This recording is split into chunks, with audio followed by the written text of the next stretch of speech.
Everyday elegance. Friends, আজ খুব simple মাছের ঝোল রান্না করব। তো এখানে আমি মাছটিকে পিস করে কেটে ভালো করে ধুয়ে নিয়েছি। এখন মাছের মধ্যে লবণ ও হলুদ দিয়ে মাখিয়ে নিচ্ছি।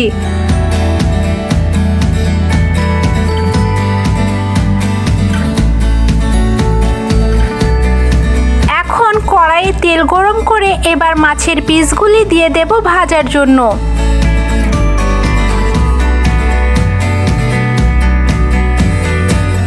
একদিক ভাজা হয়ে গেলে অপর দিক উল্টে দেব।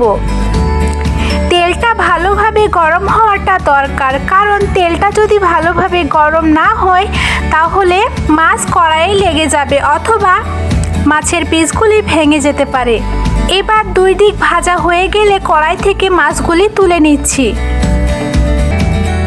কড়াইয়ে যেটুকু তেল ছিল তাতে কুচি করে রাখা পেঁয়াজগুলি দিয়ে দিচ্ছি, আর দিয়ে দিলাম আদা বাটা।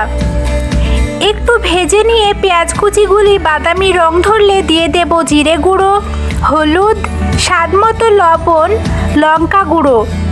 এগুলোকে একটু নেড়ে চেড়ে প্রয়োজন মতো জল ঢেলে দিলাম।